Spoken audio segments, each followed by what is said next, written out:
So Red Lotus, Welcome gang. formerly known as Redwood. He's never known as Redwood. Yeah. So we're here doing a little interview with Red Lotus. I figured I'd give him a little intro for those who don't know who Red is as an artist and as a human being.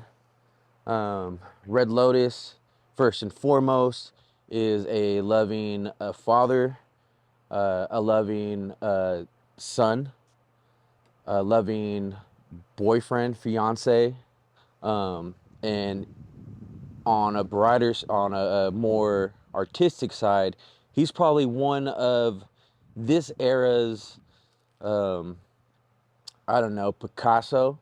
You know, this era's Come on, do it. Beethoven. 2 inches bigger. Go ahead. Yeah. But the thing is people don't know yet, right? Yeah. The masses don't know. Yeah. And that's what I always say to Red Lotus is they just don't fucking know yet, you know? So Red Lotus, he's a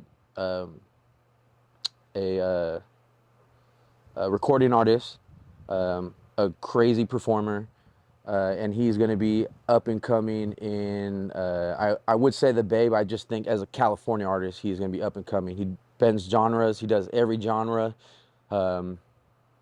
good. He does every genre good. You know, he's good people. Not great, but yeah, good. He does country music great. But yeah, so Red Lotus is a phenomenal artist. Let's get to know Red a little bit on his personal side, like his personal life, because I don't think he shares that too often. Do you? I don't think I do. I don't think I get personal enough. Yeah. So I think it'd be my job to come here and kind of break you down. Okay. A little bit. Let's start with your past, bro. Where Little Edward. Little Edward. Let's start Little from Edward. as far as you can remember. Where were you born? Yeah. And kind of what environment were you born into? For sure. For 4. Cheers. Shout out Pockets. I know him as P. That's my dog, my brother. I love you. Yeah. Thank you for having me. Biggest supporter. Absolutely. Yeah, I mean, so I was born in San Francisco. Never really lived in San Francisco. I was born in a group home.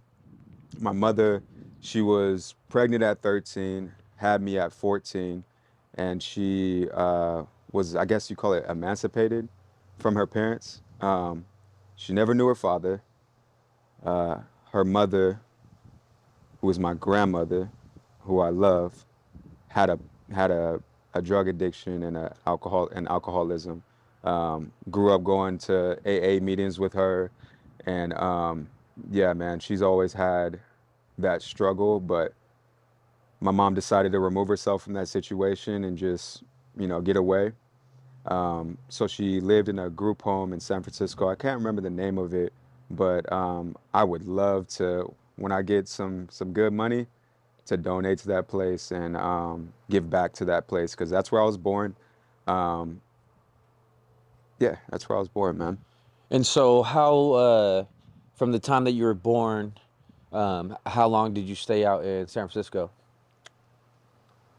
Let me also rephrase that. So I was not born in the group home, right? I was born at General Hospital, but we didn't stay there very shortly after. I believe my mother moved to Richmond at that time. My whole black side that's in the Bay Area is in Richmond, and my whole white side that's in the Bay Area is in Richmond as well. So my mother did have her father, quote unquote father, who was my grandmother's like boyfriend, I guess. But that's my grandpa. Like, Yeah. he raised me fully. So she had some help from him, but 15 years old, she had her own apartment in Richmond, California. Okay. Yeah. Cool. We'll get more into that too with like your grandparents too, because I think that too explains a lot about you culturally as well. So we can get into that in a little bit. But Definitely. So you moved around quite a bit Oh and yeah. got cultured a little bit everywhere. You were in LA as well, right? Yeah, so me and my mom, so here the reason I moved a lot of time when I tell people they're like, "Oh, were you in the military or was your parents in the military?" It was because my mom was too young to be on a lease by herself. So Got it. she would fake some documents, and then every time the year came up, when the lease came up, she would just move instead of switching to doing the documents again. So usually we were out of a place. We never really stayed in a place more than like I'd say. I mean, if we did the math, we get an average, but I'd say 6 months Okay. we would stay at a place. I've lived in. I got a list, but I've lived all over the 925, 707, mostly Vallejo, um, Los Angeles, Arlington, Texas. Uh, I stayed in, I say Arlington, Texas? Yeah, Arlington, Texas, Washington State, a place called Chuckanut, very stick-like up there. It's my Yeah, favorite yeah. place in the world. That's Love crazy. Washington, San Diego. Yeah, so we moved. We lived in 28 different cities. We sat down and just counted. I was like, Mom, we gotta like figure it out because we moved a lot. Like Yeah, yeah, it was nonstop. 28 different cities and 42 times within those cities before I was 18. So I'm not counting anything after I'm 18. yeah. Yeah. Yeah. How were you as a kid, like with all that moving? You're a mama's boy, huh? Hmm. So you were moving around a lot with her. Were you helpful? Or were you a I've always, pain in the ass? Like, what type of kid were you? I was, I think people would consider me annoying because I like to talk a lot and I Mm-hmm. always had hella questions. Mm-hmm. To the point where my mom, anytime I would ask a question, she would just be like, use your imagination. And that's what I started doing. I stopped asking questions after a while, but um, now as far as me as a kid, I was I was helpful. My help was I didn't ask for shit. So like, no matter what I needed, wanted, toys, whatever, I never asked for a single thing. And my mom would always try to convince me to ask her for things. She's like, "You need pants, like ask for pants." Or, um, I noticed that you like these wrestlers. Do you want wrestlers? Action figures. You know what I mean? But I just I never asked for anything because I just knew that it was all on her, bro. Like, she didn't have nobody that was there. Raising me with her except for aunt, my aunt Tracy, who is my second mother. My mother was like the father, Mm-hmm. if I'm keeping a buck, and my aunt Tracy was like the mother. My mother was Is she older? she's younger. Or she's younger? Okay. Yeah, but my mom was and still is a hustler. Like she Yeah. always had some sort of business going. So, I mean, just had a flashback, me being 7 years old, man. My mom, so That's crazy because that would make your mom, what, 21 at that age, right? yeah, she's Yeah, yeah. 21. Yep. So, I mean, she's a kid, bro. Yeah, Like, yeah. she's a kid, Yeah. and it's always strange to wrap my head around that. Like, I see a 14-year-old, 15, 16. I'm like, they're babies, bro. Like, their mind isn't even developed yet. Yeah. Very susceptible. Very, you know what I mean? Like, so. Yeah. But I was saying that my mother being a hustler, my mom told me anytime that you get an A on your spelling test, that she would take me to Universal Studios in LA. But my mother's slick, right? So I loved it. And so I'm getting A's. I was always in spelling bees and stuff. I loved words anyways. My aunt used to make me copy out of the dictionary when I got in trouble. So that was like a thing for me anyway. So I'm like, boom, A's every week on my spelling test. And but what she was really doing, see, we would go to Universal Studios. We'd have the time of our life, and then we would go to the alley. we called it the alley. I don't know if it's still around in LA. I'm sure it is. Yeah, yeah, yeah. Where it's just a big ass swap meet. They sell like Chinaman's, fabrics and all yeah, that type hella stuff. different Yeah, shit. yeah. We'll go in there and then we would go to the lingerie section and find lingerie for strippers. My mom would go fill up her entire trunk with lingerie, go to the strip club, and be out the trunk with it. Flip that shit. Be out the trunk with it. Yeah. So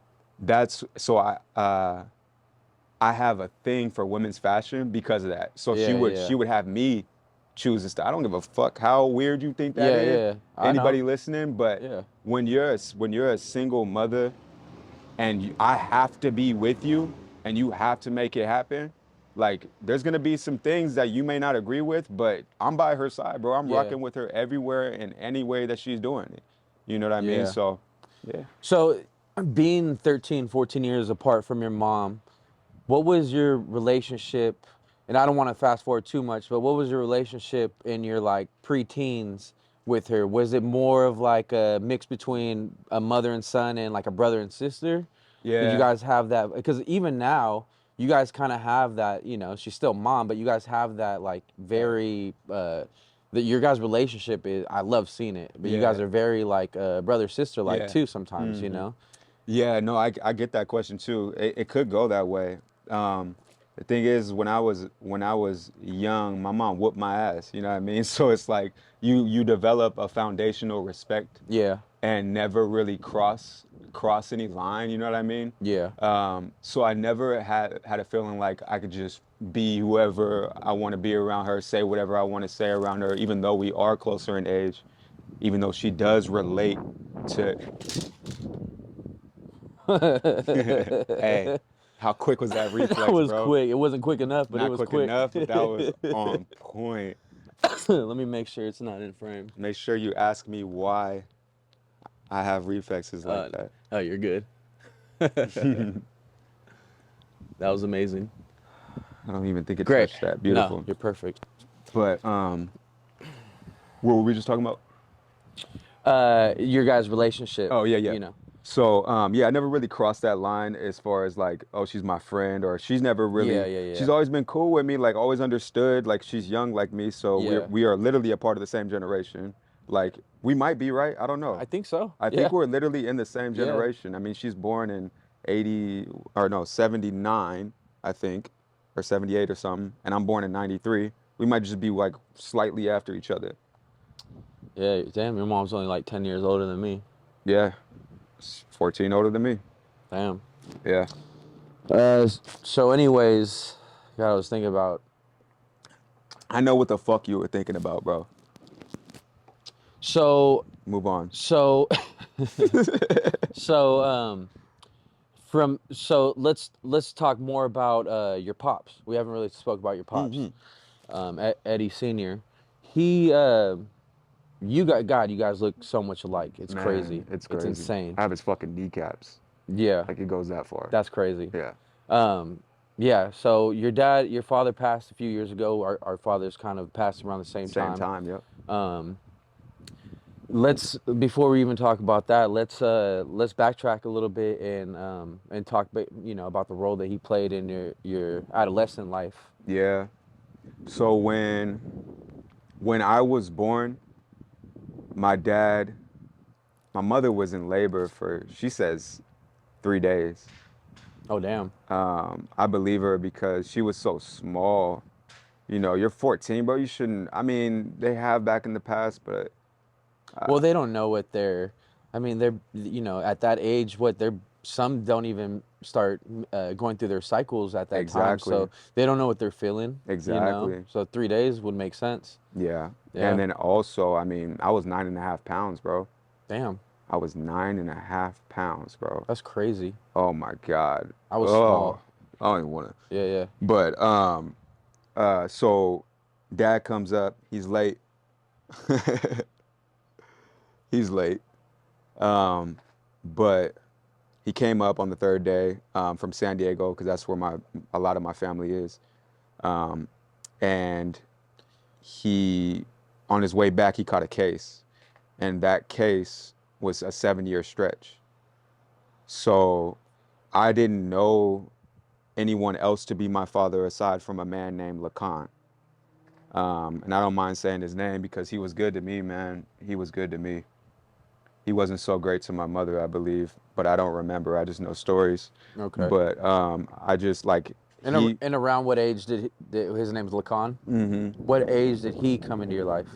Um, as early as I can remember. Okay. So probably maybe 3 or 4. Okay. Yeah. So yeah, I believed him to be my dad. I knew no other way. No one told me any different. He had other kids who I believed to be my brother and sister. I knew no different until me, like I'm probably 7, I guess, because I remember very vividly. So I guess I had to be a conscious age. Um, we were living in Milpitas, San Jose, in an apartment, just me and my mother. She must not have been with Lacan anymore. Um, and then we sitting on the couch, bro, watching TV, and literally the door opens, and I look, I'm like, ooh, and my mom jumps up immediately, like somebody just walked in my fucking house, you know what I mean?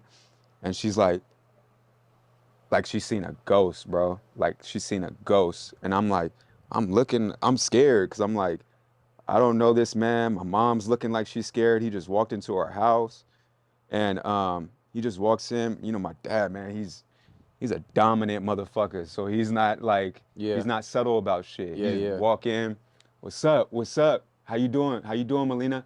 You know, what's up? And she's like, what are you doing here? And then he's like, man, what you mean? That's how you welcome me home? Like I'm home. I'm home. This man, this not his home, but that's just um so he says, what's up, Eddie? And I'm like, what's up? He's like, why you looking at me like you don't know who I am? And I'm like, cause I don't. You might have said it. How old were you at this time? Maybe like 7. Oh, 7. Okay. I'm like, I don't. And then, and I'm speaking well, so yeah, I'm probably 7 to 8. And he says, man, stop playing. Come hug your daddy. I said, Lacan's my father. You're not my dad. And then he looked at my mom and was pissed. Yeah, I bet. And then he's like, and then you could see him. He had a very hard exterior, but he had a very soft heart, right? Yeah. So Yeah. I seen his whole demeanor change, and he said, "Come here, son. Like, Yeah. we ain't gonna do this kind of interview where I start crying." I was just gonna say, I'll give you a little break here, Thank but you. I was just gonna say that you got that from your dad, where you have a real hard exterior. You don't really show too much emotions unless it's through your artwork, you know, your Yeah. music or you're crafting wood or planting, you know. Mm-hmm.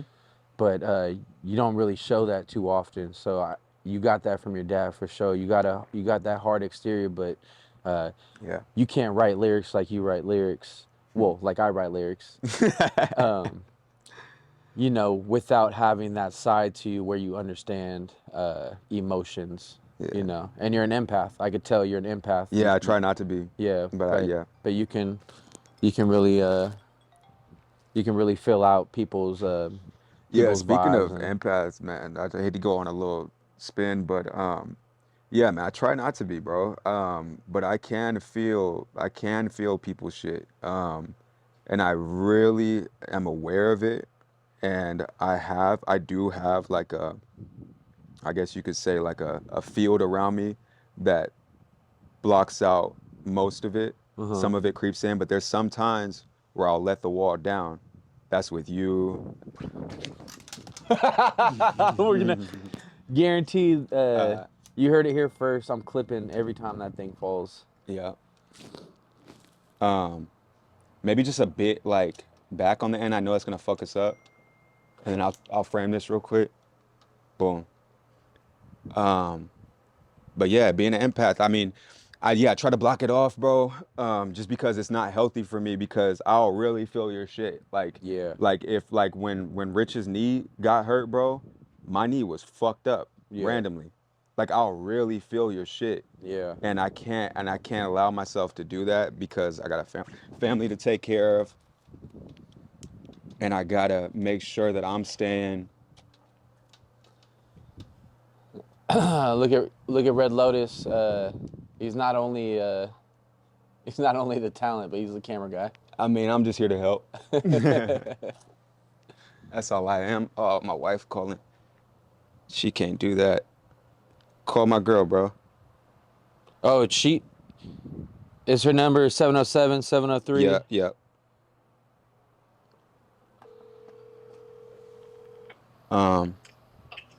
Yes, this could be a part of it. What's up, love? The guy sent you the Zoom link. He sent me the Zoom link, Yeah. and then what is he saying? Is he saying do it right now? I don't know. He just kept texting you what your email was, so I sent him your email, and nothing got sent. So I don't know. Okay, so I know it's at 1:30, 2 p.m. ish. Okay, he moved it back. He moved it back. We're in the middle of the interview right now. You're supposed to be at Okay, 1, I right? didn't want you to miss anything. I appreciate you. Keep texting them back, and then if it's an emergency, just call P. Oh, he just texted you saying you read? Question mark. What? He said, are you ready? Just right now. It's up to you. If you want to. How long is it? Did he tell you? You didn't tell me, bro. What time is it? It's 1. Tell him you're ready. Let's just get some footage of our own footage of you doing the interview. Okay. You know what I mean? Yeah, we'll just roll with it. Yeah. Okay. All right, for sure. Sorry. All right. Okay. Bye-bye. Text him back for me. Say yeah. I'm getting to the computer now. Okay. Sorry to interrupt. I appreciate you. Love you. Good luck. I love you. Bye, baby. How's everything going with you guys? Good? Oh, we're so good, bro. Yeah? So at peace, bro. Good. Damn it. That was going so good. Yeah, It'll no, it's always go okay. good.